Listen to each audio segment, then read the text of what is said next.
Alhaji Aminu Dantata, a prominent Nigerian businessman, philanthropist, and elder statesman whose influence spanned commerce, politics, and community development, died on June 28 this year at the age of 94. A recipient of 2 prestigious national honors, Dantata was widely recognized for his contributions to national development. This short report from our producer, Ikenna Onyekwelu, looks at the life and times of the Kano-born business mogul who is said to be buried in Saudi Arabia. Over the weekend, the death of Alhaji Aminu Dantata, a Kano-based businessman and philanthropist who was a scion of the late Alhaji Alhassan Dantata, famously known across northern Nigeria as Alhassan Dogo, made news headlines as tributes have been pouring in celebrating the business mogul. Aminu Dantata is the founder and co-founder of several companies across various sectors of the economy, famous among which are Express Petroleum and Gas Company, Jais Bank, and so on. In 1978, he was a member of the National Movement, an organization that later transformed into the National Party of Nigeria. He was elected into the Northern House of Assembly in 1966. In 1967, he was appointed as a commissioner in the Kano State government, a position he held until 1973. He also contributed to Nigeria's democratic evolution as a member of the 1979 Constitution Drafting Committee. Over the years, Alhaji Aminu expanded his business holdings and his activities into various sectors of the Nigerian economic sphere.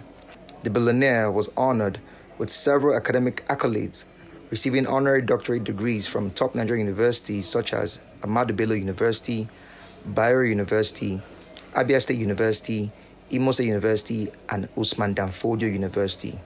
A recipient of 2 prestigious national honors, Commander of the Order of the Niger, CON, and Commander of the National Republic of the Niger, CONN.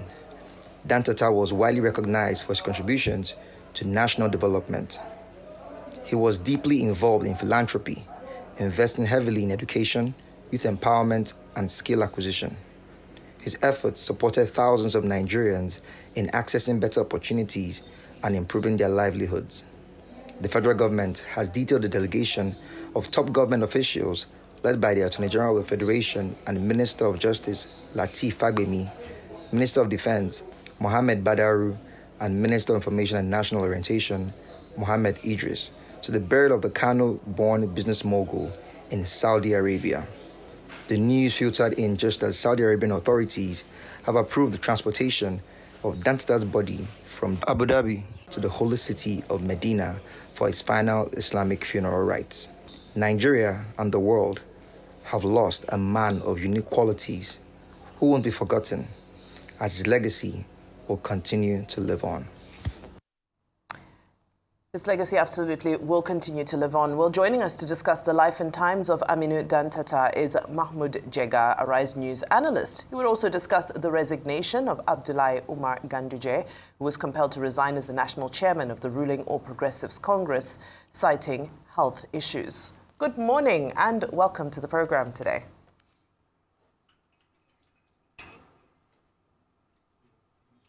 Hello, Mahmud Jega. Good morning.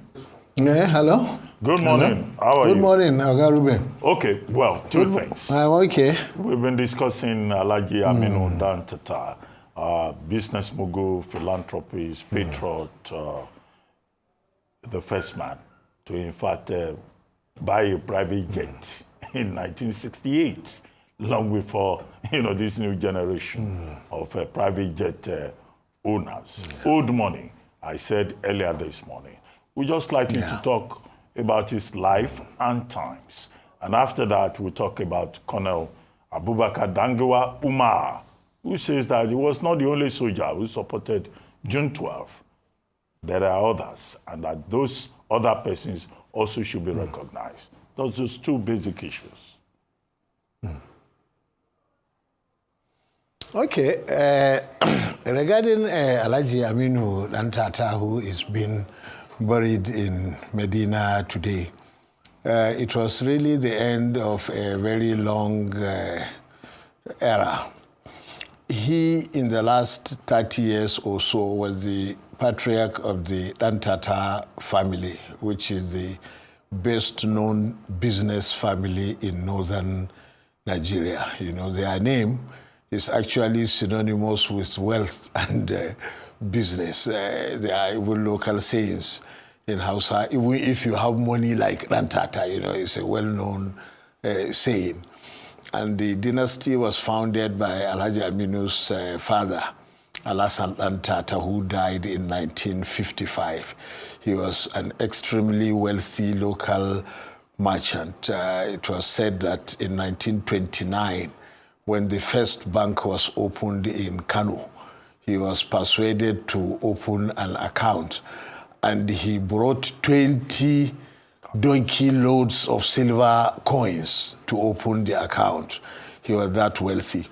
And the former British colonial governor of northern Nigeria, Sir Brian Sherwood Smith, wrote that when he was the senior resident in Kano in the 1940s, he convinced Alhaji Dantata to modernize his wealth.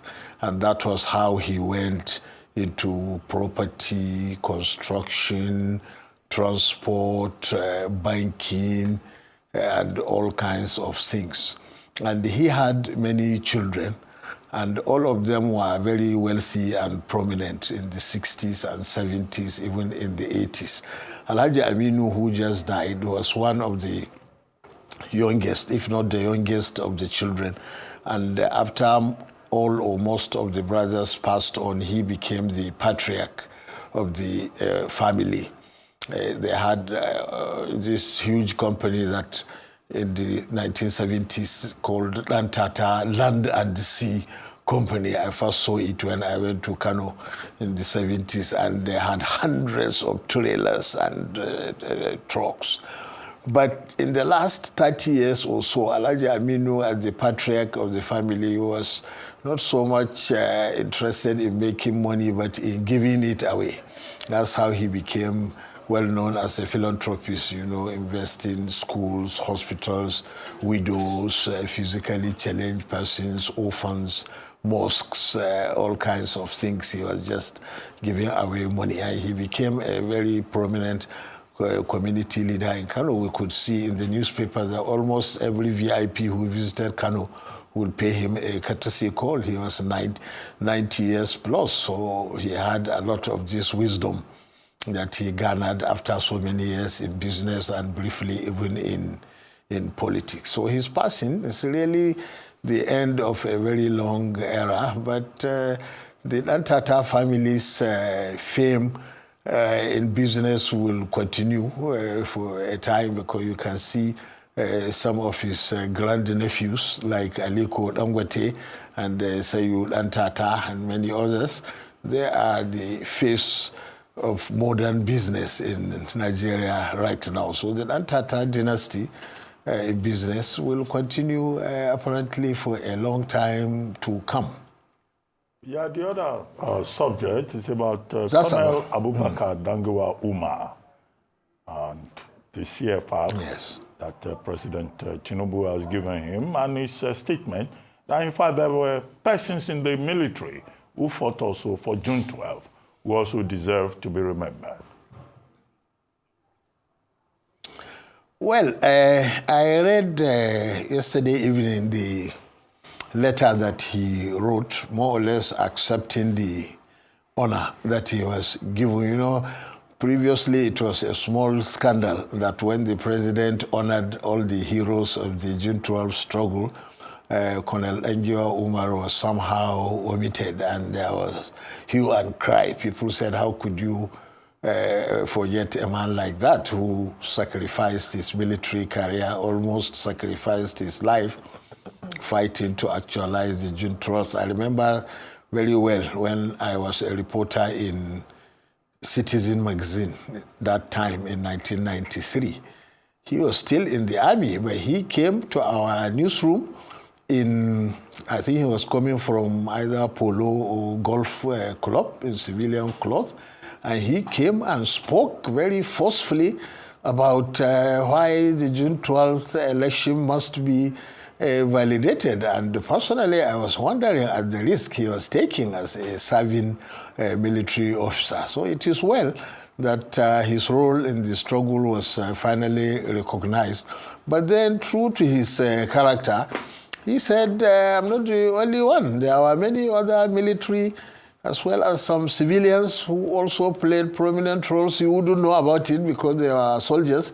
They were not speaking in the newspapers like the politicians and the other civilian activists. So they also deserve some honor. I think it was very important that he brought out all those names and the role they played. But more than that, you know, he also said many other things about, okay, it is one thing to fight to install a democratic rule in Nigeria, but it is another thing entirely to sustain it. And that one is a work in progress, which right now has many K-legs. So we have to work even harder to sustain democracy. It is not enough to sit back and say, we fought and got the soldiers out and brought democratic rule to the country. No. Enriching, deepening, and sustaining it is the challenge of today and of tomorrow. And he made that point very well and very forcefully. I mean, I think it is to his eternal credit that he didn't just sit back to enjoy the honor that he got, however belated, but also pointed to the task at present and ahead. Absolutely. Now, I'd love to segue to the conversation around the now former chairman of the APC, Abdullahi Ganduj. And of course, there's been so many different forms of analysis that have taken place since this announcement was made on Friday. However, I'm curious to know how you think the political dynamic in Kano will move forward from here. Of course, the popular opinion is that this has given Kwankwaso an upper hand in the state. I'd love to know your views. Well, you know, the resignation of the former APC chairman, Dr. Abdullahi Ganduj, took nearly everybody by surprise except the few people who are in the know. But up to now, we as the public, we do not really know the exact reason because Ganduj was known to be very close to President Tinubu. And really, throughout the Buhari years, when Ganduj was governor of Kano, he was really doing many things to promote President Tinubu's future presidential ambition, organizing his birthday in Kano, lining up all kinds of young Kannywood singers and actors all the way from the airport to government house to celebrate him. So he really worked very hard and for many years when it was not even clear that Asiwaju Tinubu had a path to the presidency. So it was no surprise that he was rewarded with the chairmanship. Now, to be removed like this, even though it was said that he said he was resigning on health grounds, but I don't think anybody in Nigeria believes that. There must be a reason. We are yet to hear what the reason is.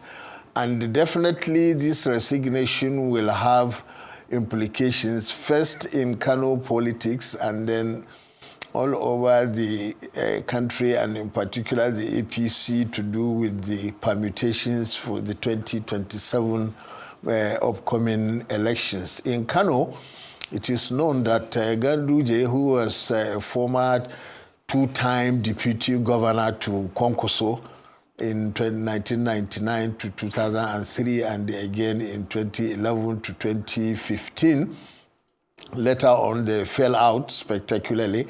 And they are the two chief antagonists in the political battle in Kano State. So as chairman of the ruling party, obviously, that was a very powerful position which gave them an edge over Kwankwaso, even though Kwankwaso controlled the Kano State government and the governor, Abba Kabir Yusuf. But now, with the apparent sidelining of Ganduj, obviously the Kwankwaso group in Kano will feel that their biggest opponent has been removed from the scene.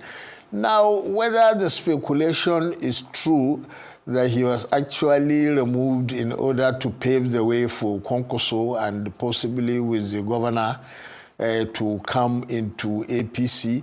That one remains to be seen because it has all kinds of problems. Because the APC in Kano is also very large and very strong. Don't forget that they were only narrowly defeated in the 2023 election. And their gubernatorial candidate had something like 800 to 900,000 votes to the 1.1 million that the governor Abba Kabir Yusuf got. So they were not a pushover by any means. And if you bring Konkoso to take over the APC in Kano, then you are not guaranteed that those 800,000 voters in Konkoso, in Ganduj's camp will still be there. That's why I said it is a very tricky calculation if that was the purpose. But we will see. I think maybe within this week we may hear the exact reason why he was forced to resign. And if Konkoso is coming into APC, we'll also begin to see signs, because late last week there were reports that he was actually in talks with the opposition leaders of the Alliance for Democratic, the ADA, the All Democratic Alliance. So whether he goes there or he comes here, I think we will soon begin to see. Okay. Thank you so much for your insight. I want to also stretch this conversation and say, is all of this also, does it have anything to do with also the coalition talks that is going on? Is it a strategic move to be able to act as a blocker against the coalition talks? Because over the weekend, there was a fake story, but it's been debunked. It's fake news that came out over the weekend that was talking about the fact that they've even changed the SGF and they are trying to make the SGF the chairman of the political party, the APC, which has been debunked as fake, and it's totally fake. Which a lot of people will say maybe it's an arrangement to be able to gain, that chairmanship to be the North Central, so that it will leave room for the Northwest to be able to emerge as a vice presidential candidate to President Tinubu. And is all of this in readiness, for coalition politics, where the other side is working very hard, as much as possible to be able to register a new political party? And probably in the coming days, some of the big hitters in the PDP might go the way of coalition, or some of them might defect to the APC, like Saraki did say recently. Well, as you said, Oga, there are all these stories on the social media about a new SGF has been appointed, and that the current SGF, Mr. Akume, is going to become the national chairman, and the presidency was quick to debunk that. Well, certainly it looks like the coming together of the opposition leaders must be given APC strategists some sleepless nights, because you can never forget that if you add the votes that Atiku Abubakar got and the Peter Obi got and the Konkoso also got in the 2023 election, if you were to combine those, they are almost twice the votes that President Tinubu got. Of course, that does not mean if they come together, they will be able to pull together all those votes. But for purposes of political calculation, you have to worry about that. Now, there have been speculations in recent months that maybe the vice presidency is being dangled before the North Central, and some say before the Northwest zone. But these are all difficult calculations. It is certainly easier maybe to move the national chairmanship to the North Central zone, because possibly if you try to move the vice presidency to the North Central zone, you may end up losing a lot of far northern votes.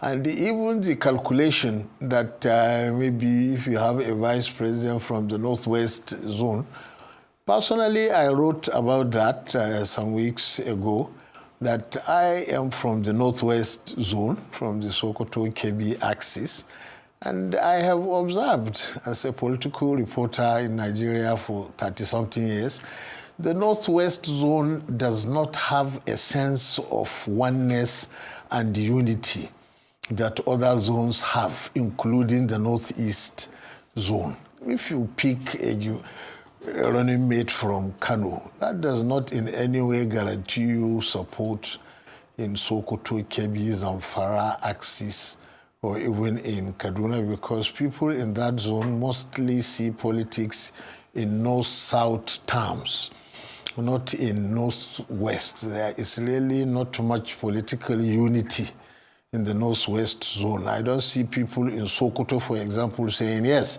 you picked our own because you picked a Kano man or a Katsina man or even a Kaduna man as a running mate. I don't see that kind of feeling. So it will be a dangerous gamble. And definitely if you do that, you would have alienated the entire Northeast, as we saw, because the Northeast has a greater sense of unity than the Northwest has. That's my own feeling of this situation. Yes. Well, thank you very much, Mahmud Jega, former editor-in-chief, columnist, Daily Trust, columnist, This Day newspaper, veteran journalist. Thank you very much for joining us.